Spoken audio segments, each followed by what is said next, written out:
heroism. Good morning, friends. Today, we will have a business breakfast together. My name is Maria Antonenko. We have such an interesting topic. It is modern MLM, the strategy of a winner. So for those complete beginners who do not know what MLM is, it stands for multi-level marketing. In Russian, it is многоуровневый marketing. And I will tell you a little about myself. I graduated from the Ural State Economic University, which was previously called SING. I started my career in a cargo airline. After many years, I progressed from an economist to the deputy general director of the airline. And even when we celebrated the 50th anniversary of SING, or the 25th anniversary, I don't remember which event it was, for the birthday of our university, we created a booklet, yes, an almanac, featuring SING graduates in various businesses and economics. They even wrote an article about me, stating that I made such a rapid career advancement in just a few years. And then, after the airline, since 2005, I worked as the financial director of a large electrical engineering holding, and we even built our own building at Kral 9. Those who live in Yekaterinburg probably pass by this building quite often and may not even know that I built it. From the pit, from the fence, the project and RASEC, which is the organization I worked for, occupies an entire floor. In this building, instead of an underground parking lot, we made a warehouse. This is also a part of my career that I am proud of. Well, probably my most challenging job was in the gas industry at the State Unitary Enterprise Gas Networks, where we worked on a pilot project for the regasification of liquefied natural gas, LNG, and even participated in international exhibitions with this project. As you can see, we have the Minister of Energy of all Russia, Mr. Novak, the governor, and so on at our booth. And it seemed that, yes, I had such a successful career. I was the advisor to the CEO on investments and finance, the project manager for LNG, but in 2017, I left it all behind and fully immersed myself in investments and building a team in multi-level marketing. And what prompted me to leave such a successful career, of course, is that when you are already earning well and have some savings and accumulations, by 2017, I had already built several apartments in Yekaterinburg and started renting them out. But I had a dream, which was financial freedom. In other words, I lacked freedom. I was satisfied with my job. I liked what I was doing, but I was not happy about having to go to work at 8 in the morning. That was really my pain. I can't stand getting up early. It's been like this since childhood. I can stay awake until 1 in the morning, 2, or even 3. But getting up at 7 or 8 in the morning feels like a death sentence to me. So every morning I went to work, and I felt a nagging discomfort in my soul because I didn't like it. And I kept wondering when the moment would come when I could stop going to work, live the life of my dreams, and what I would need for that. And I absolutely love this word, BATS. Big, ambitious target. Of course, everyone can have their own. For some, the goal is simply to pay off all their debts and take a little breath. For some, the goal, as Renat told us at the leadership meeting, is a luxurious villa in Thailand, worth $1.5 million. For some, these numbers are simply incomprehensible, but for others, this is already a normal way of life. And at that moment, when I was just leaving Gas Networks, I had a dream of a Lexus. And it's quite interesting. I drove a RAV4. Here's a photo of me driving out of the dealership in my Lexus. I have always had a board like that on the wall in front of my bed. You know, there are cork boards for notes sold at IKEA. It's easy to stick such pins in there. And on that board in my bedroom in front of the bed, I had written all my goals and nearest dreams. At that time, a Lexus NX, specifically the NX 200, was registered there. It cost around 2 million rubles. I think, well, I'll sell the RAV4 through trading, pay a little extra, and buy myself an NX. Well, at some point, I either listened to someone there or watched something that inspired me so much that I crossed out NX and wrote RX. I think Why be modest? It's time to drive a good car. And so, at the end of that year, when this was recorded, it was December 2017. I had resigned from Gas Networks in July 2017. And on December 30th, 2017, I drove away from the dealership in my Lexus because I focused on achieving my own goals rather than the goals of my management. I also advise you to write down some of your ambitious goals and hang them in a visible place so that you come across them every morning and every evening and see them. Some advise hanging a list of goals or a picture of your goal right on the bathroom mirror. Because when you go to wash your face and brush your teeth in the morning, you see this picture, and it reminds you every morning of why you woke up today and what you will spend this day for. Will this day bring you closer to your dream, or will nothing happen to you? So, accordingly, in the evening, we went to wash up before bed and once again saw that picture of our dreams. This is a really cool feature.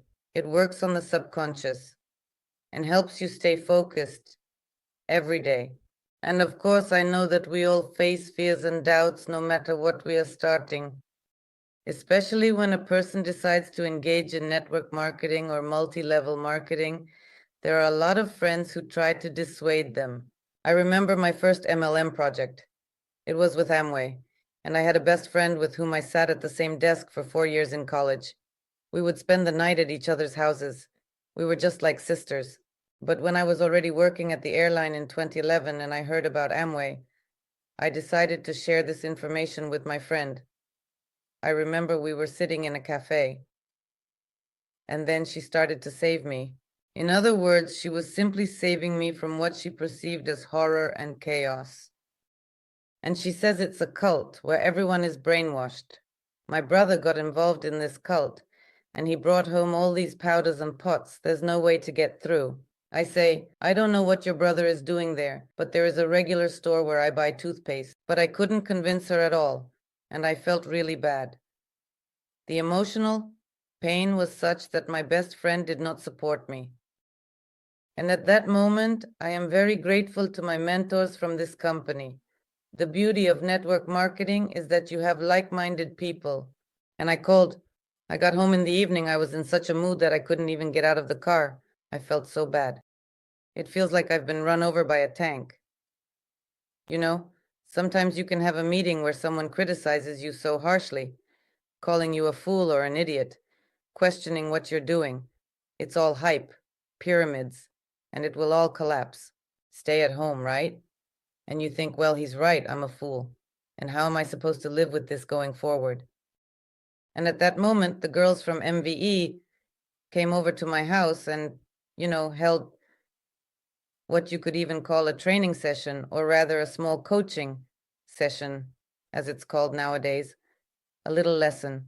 One of the girls says, let's imagine that this meeting with your friend went differently, meaning, let's rewrite your memory with a different scenario. So you were approaching her with what thought, right? That she would get inspired and say, oh man, I've dreamed of this my whole life. I have allergies. I can't wash dishes. Fairy, that's the solution. Bio, and all that stuff, right? You thought that she was just waiting for you right now, but it turned out differently. Well, let's say it's a typical scenario like, yeah, well, Amway, you go ahead and do that. I don't need it. I've been a maid my whole life, washing dishes, and that's enough for me. It's not that offensive, right? And so when we talked about it, I rewrote that picture in the cafe, when all that nonsense was shot at me like from a machine gun. I imagined this neutral scenario that, okay, if you like it, go ahead, do your thing, just leave me alone. And that was it. I felt much lighter. Accordingly, by the time I held the next meetings, I knew that it couldn't get any worse. If my best friend has rejected me, then it doesn't hurt as much to receive refusals from people I only consider acquaintances or friends of my acquaintances. And I'm like, okay, I've told you, it's up to you. Make your decision. I have already made my decision. I am in this company. I am moving forward. I want to be successful. I want to be rich. If this doesn't suit you, I'm sorry. We are moving on. I hope that many who have undoubtedly faced such painful rejections will find this technique of rewriting events very helpful. And the next technique is, of course, to overcome your fears and doubts by making two lists. And the first list is this one-on-one dreams. I also borrowed this from AMW. They always had a list of 101 dreams. And to be honest, no matter how many times I tried to make these lists, I could only come up with a maximum of 25 wishes. To create 101 dreams, you really have to put in a lot of effort. I don't know what kind of imagination is needed to come up with 101 wishes. Usually I always ask my children, my sons, to help with this, because my ideas run out somewhere around the 20th point. And here is a task. Try to write down 101 dreams, assuming that you have enough money and time. We are even afraid to dream about anything, especially anything related to travel, because we feel we don't have the time for it. And like Taras, here's a little life hack for you, a tip. On my big computer, which runs Windows, yes, here is a MacBook and there is Windows, every morning a beautiful picture would pop up. So Windows launched some kind of feature. I don't remember, something related to there. When I used the Internet Explorer and my computer with Windows started up, a picture of a beautiful place in the world would appear, along with a caption saying, "This is such and such lake. This is the sea with pink sand. This is such and such mountain. Here is a trail." As I remember, it was a beautiful shot of a lake in Germany, and there was a bridge shaped like a semicircle, which is also called the Devil's Bridge in Germany. And I recently watched a movie where people are standing on this bridge. In this film, the lake is so smooth, it looks like a mirror, and there is a reflection. It turns out that the bridge makes a complete circle, like a ring. If you take a photo, the bridge is reflected in the water, creating a closed ring. Such an interesting place. It's just Germany. There's no need to fly to some Argentina for 3 to 9 lands. And what did I start doing? Every morning, when I turned on my computer, I would copy and take a screenshot of this screen, of this beautiful place that Microsoft was showing me, and inserted it into a PowerPoint presentation. In other words, I created a separate presentation of the places I want to visit. And indeed, I recently found this presentation, and there are so many interesting places. You can simply go on a trip to these beautiful places, which are still commonly referred to as Instagrammable spots, but they are all just very interesting and beautiful. And also try to create such a list for yourself in slides. Yes, I love to visualize that I perceive information poorly by ear. I always need a picture and the places I want to visit. There is also an absolutely fantastic movie called The Bucket List. Remember, there are two such elderly cool actors. I won't recall their names now, as I forgot. They are cancer patients, lying in a hospital, and one of them is making a list of what he needs to do before he kicks the bucket, specifically regarding business. And the second one makes a list of what he hasn't managed to do in this life that he wanted, and he had neither money nor free time. He even had an item on his list, to laugh until he cried.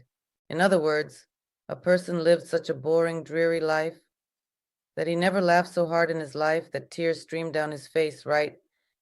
And he wrote that down. And when that second wealthy patient of the clinic saw this list, he said, "Ugh, what nonsense.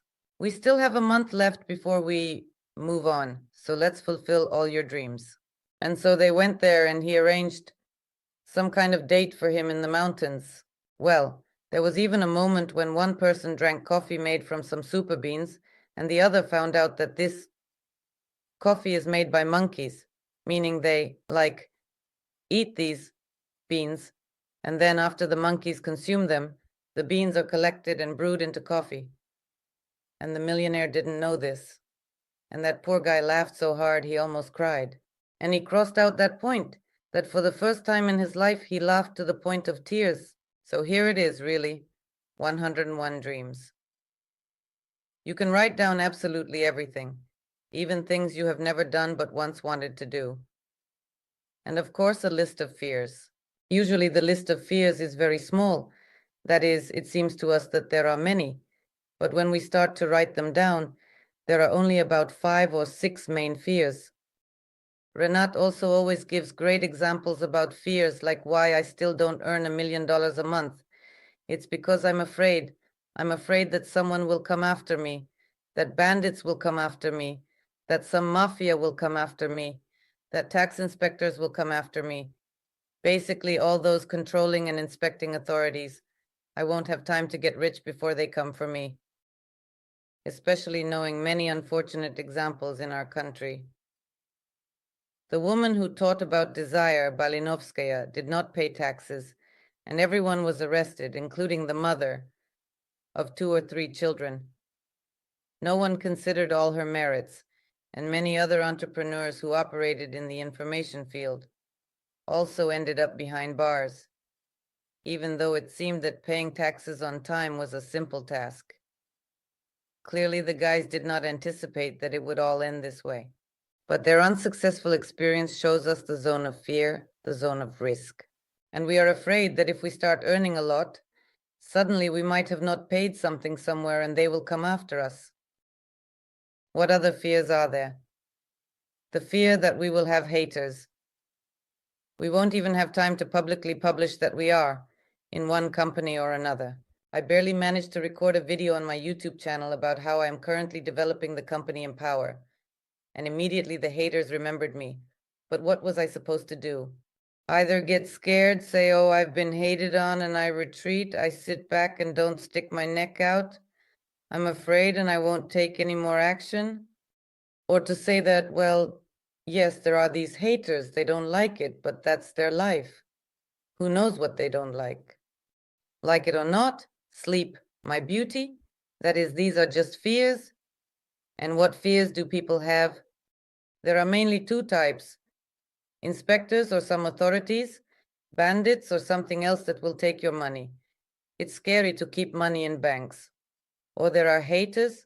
Someone might not like something. Sometimes a husband is dissatisfied if his wife starts a business, or if a husband begins to invest, the wife has fears, family scandals. You can count these fears on one hand, and we should then write them down and tear them into small pieces, or even better, burn them if there is a lighter at home. It's about removing your fears and moving forward. And you need to study marketing. I wrote that the structure of your business, everyone has worked somewhere at some point. Well, almost everyone. It's a rare exception when people have never worked for hire at all.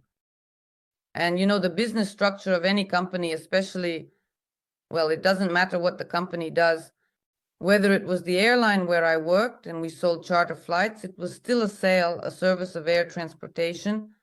Then I worked at Roselectrocomplect, where we sold sockets and switches as well as cable products. It was also sales. And here in MLM, what do we sell? We sell investment opportunities for people to grow their savings. We provide information. We make a sale. As an advertising agent or investment consultant, we first show our personal account, demonstrate how trading works, and present the statistics on profitability. The person then decides for themselves whether they need this product or not. If our client purchases the product, we receive bonuses, and the client earns dividends from their investments. When we understand that we are in this company as advertising agents or investment consultants, it becomes easier for us to approach our friends and acquaintances. Sometimes, however, we have such a jumble in our heads that we don't even know who we are and why we are inviting someone to a meeting. And this old approach to MLM, where the purpose of the meeting was kept a secret, and you could never say that you were inviting them to AMV, let's meet up, have some coffee. A person actually came to have coffee with you, and you start talking to them about business. They will feel rejected, thinking they were deceived. We should always say, I have a business proposal for you. I am currently involved in investments very successfully. If you can find half an hour to meet, I will show you everything and tell you what is not discussed over the phone regarding money. Yes, let's meet in person, or we can do it via Zoom or a video call. When a person understands that they have been invited to a business meeting, they will listen to you attentively. rather than just chatting over coffee about kids or other topics. In other words, we are no longer at an age where we have a lot of extra time to just sit around somewhere. That is, everyone values their time very much. And when we value our partner's time, they understand this. And no one definitely excludes the old rule of making a list of acquaintances. But I've caught on to this trick lately that if before in network companies they trained you to make a list of everyone indiscriminately, you would just open your phone and call everyone.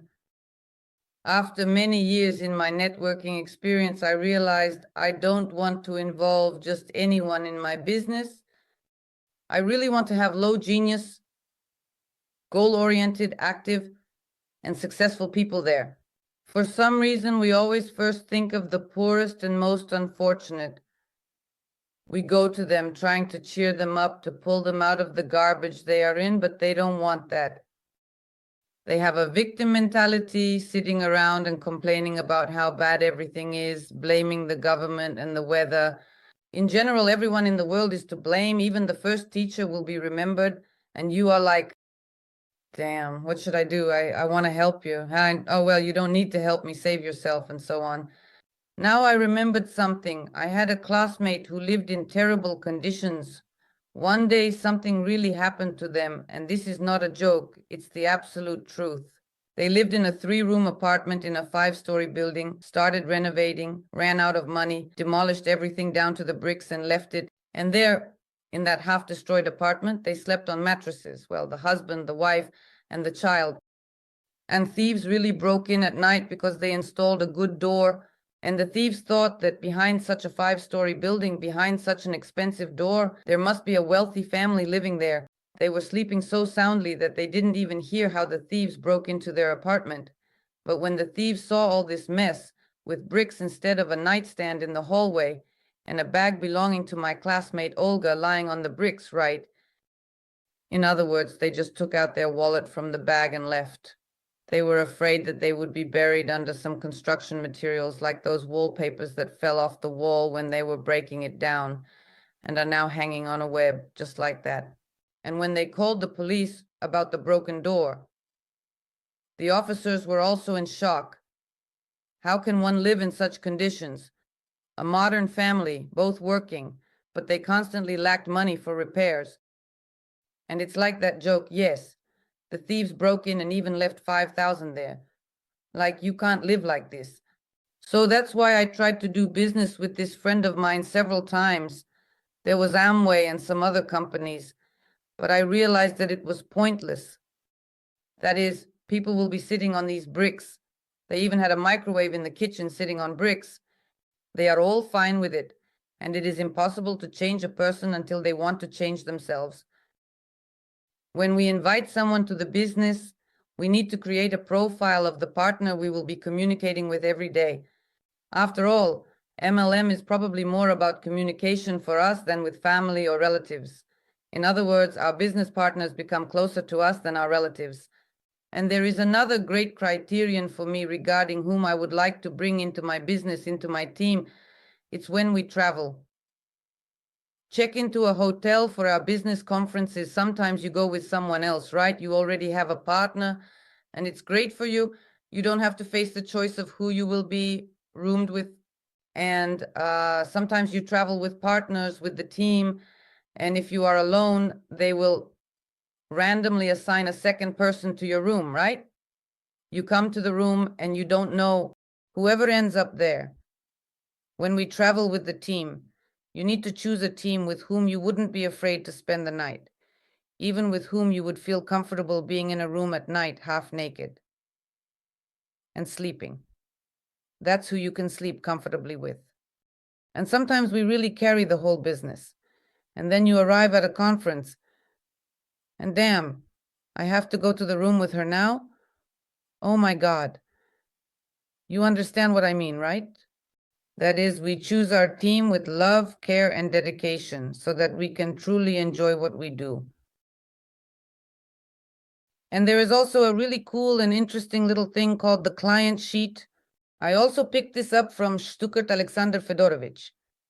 He was my mentor in a network project. a truly brilliant person, a person of structure. And he developed this kind of daily planner, a notebook, where on one side we recorded meetings and the results of those meetings, while on the other side was the client's sheet before the meeting. This is especially important when you are going to meet someone you do not really know, like, for example, perhaps your personally connected partner recommends meeting with someone, and with this person you are going to meet, yes, you know nothing about him. It is advisable to ask your personal assistant to provide you with at least some information about this person. What is his age? What are his interests? Does he have children? What is his family like? What does he do? Where does he work? What is his financial situation? What are his hobbies? And what are his needs? Because it may turn out that I, for example, have started drawing. This year I have taken up such a hobby, a burst of creativity. And it may turn out that a person I don't know also draws. And against this background, we will be able to find common ground, as it is called, a rapport of trust. That is, the first meeting took place and we talked about something general that unites us, rather than immediately discussing money and business. And when the rapport of trust has already taken place, that is, you have kind of connected with each other, right? About children, about hobbies, about anything. When you know nothing about a person, you have to talk about the weather at the beginning of the meeting. In this way, you start talking about something you already know, and trust begins to develop, a regular good conversation flows, and you can smoothly transition to business. It is very difficult to start a conversation with someone if they are closed off. Here he sits so closed off. Why did you call? What are you going to try to push on him? You need to somehow soften the atmosphere. And with the help of the client sheet, you can do this calmly. And this is really my favorite part. Our words. We don't pay attention to our speech at all. And when we have problems or negativity, we always voice it. It doesn't matter what we say, and we don't even often realize how these negative words program us, ourselves. And I often noticed in our planning meetings, in the leadership ones, especially at the very beginning, when we just started. In August, I joined the Leadership Council, and in August, the first meetings took place, where people were kind of complaining and saying that no one wants anything, they don't trust us, they are all afraid, and everyone is tired of scams. And when this is repeated many times, it kind of creates a space where really no one wants anything. Everyone is tired and everyone is afraid. And so it happens. This is how it occurs if we talk about it. But if we start to speak or even just print out this positive affirmation, this little piece of paper, and say it every day, even better 10 times a day, then this is exactly what will start to happen. Even if you don't believe it yourself, you will say it out loud, even if it's from a piece of paper. For example, today is the best day of my life for great partners to join my business. There are hundreds and hundreds of people around me, ready to listen to what I have to say. When I talk to them, they get inspired and join me. They just ask for the link. Give me the link. I want to be part of your business. And if we say it this way, some kind of magic really happens. People message me on Telegram. Ask, what do you do? Tell me about your business. I want to earn money. That is, you need to program the space with positive words, even if you don't believe it yet. And under no circumstances should you say those negative words. As soon as you start talking about someone refusing, you immediately shut your mouth and such. Tomorrow will be different. Tomorrow, those who want to come will arrive, and those who do not want to have remained in yesterday. And here it is very important to constantly monitor your speech. Under no circumstances should you repeat negativity 10 times a day. It's better to carry a little note like this with you. I even had a sticker like that on my refrigerator. I attract people and events that help me reach my dream. You see, I attract people, events, and opportunities that assist me in achieving my dream. I hope you wrote that down. And of course, there is one more rule, the 3E rule, which stands for energy, emotions, and enthusiasm. When we just, for example, on Monday set the profit for payout, yes. On Tuesday and Wednesday, we received the profit. Do you feel enthusiasm at that moment? Oh, the profit has arrived. That is, at least once a week, we feel enthusiasm for our business. And it is precisely at this moment when the profit has arrived that you need to call someone because you are feeling enthusiastic. Typically, our euphoria from something lasts for 72 hours. From any purchase, even a new one, my friend bought herself a new iPhone 16, reached the 5th level, and received a bonus. She went and bought a new iPhone, but I am sure that in 3 days she will forget about the joy of having a new iPhone. We only feel happy for 3 days. Therefore, we need to artificially evoke this enthusiasm from any events related to our business. A person joined the business. Wow, we are full of enthusiasm. We need to keep going and share more. We made a profit. Let's continue to share more. And of course, the next steps involve training your team on the first 3 steps that we have already discussed. Stuckert Alexander Fedorovich also referred to this method as CPP: control of the first line, assistance to the second line, and offering help to those below. Because we do not know those people yet, but we can offer our help, even if they are in the 3rd to 5th depth. We call this method KPP. So, when you have your first partner in your first line, what do? We monitor whether he attended the training on Zoom, at the presentation, and the presentation from the founders on Wednesday. We went through the Zoom list and looked for our first line, starting to call and asking, "Where are you? I can't see you." But if we didn't show up ourselves, how can we monitor our first and second lines? Our sponsors should be the ones to control that, calling and asking, "Where are you?" Do you understand how this works? Well, it's a bit of a cliche on one hand, but on the other hand, it's great. This is a key person. That is, the secret of a successful networker lies not in the quality of the presentation, but in their quantity. In other words, the key person is like the key that fits into a digital lock. It is possible, even if you do not have the key to this lock, to repeatedly turn the dials of this lock many, many times, and sooner or later it will open. It's the same here. You don't need to be an expert. Many say, "I can't tell stories the way you do. I don't understand anything about crypto at all." You can indeed invite a person to a presentation of the speaker you like, who understands cryptocurrency and knows how to build an MLM team. Don't tell it yourself. Invite the person to the presentation. It's all easy and simple.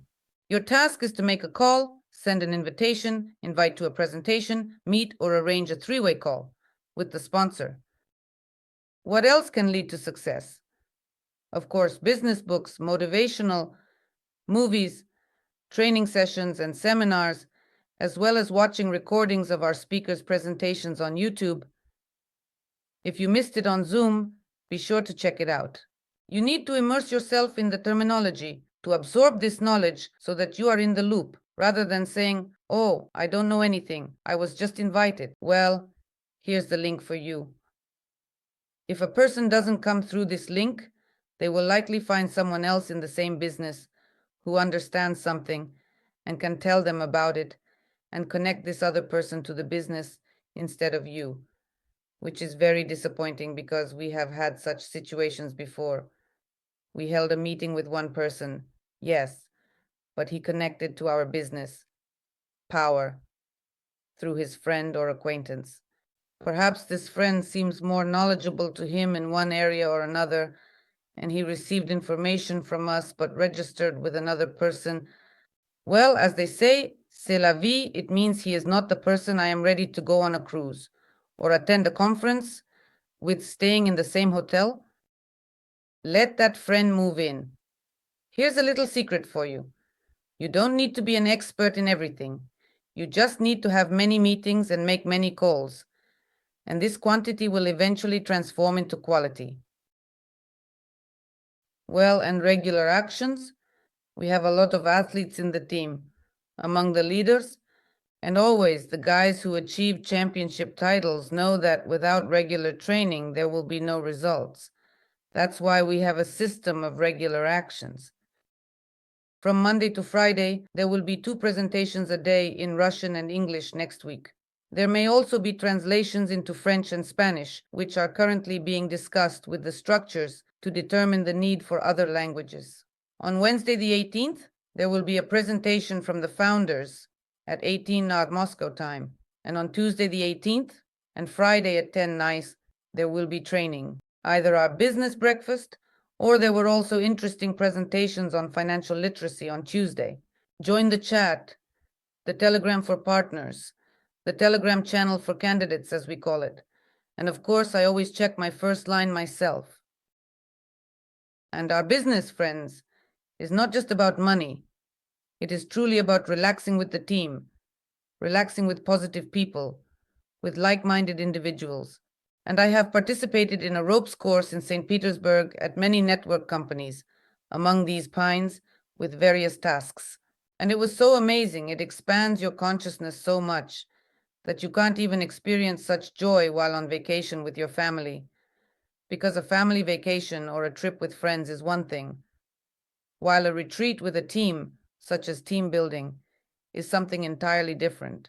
And I really want to absolutely invite everyone to Dubai for our amazing and wonderful trip from December 3rd to 5th in Dubai, an experience not to be missed. I hope we will also hold some hopefully great team building events. I saw online how people are doing some funny tasks in a pool. I think it's so cool. And we need to come up with something that not only warms the belly on the beach, but also allows for some fun. It is precisely in some team competitions. I know that Maxim Dubinsky really loves to compete. Let's come up with some exciting, fun activities for the trip to Dubai. I absolutely love Dubai. I was there probably around 200 times with the airline when we had just started flying there. This country, the United Arab Emirates in general, and the city of Dubai in particular, always amazes. With each visit there, you realize how quickly they are developing. For many, Dubai is like a litmus test. Am I earning enough money in this life to afford to live in Dubai for at least a week? When I went there 20 years ago, everything was very cheap. But now everything has become much more expensive, including groceries and food in restaurants. And when you arrive in Dubai, you feel that you are earning too little and need to push yourself a bit more. Therefore, I invite everyone to Dubai. Be sure to complete the promotion. There are less than 2 weeks left until the end of the promotion. I think we will make it. The weekend is ahead. We have no time to rest. We need to hold meetings because from Monday to Friday, everyone is in a rush. We don't know how it is in your country. There's always a lot going on here in Cyprus. On Saturdays and Sundays, you can relax, meet up with friends and acquaintances. That's all for today. I hope you enjoyed it. I am stopping the recording, and until we meet again, goodbye.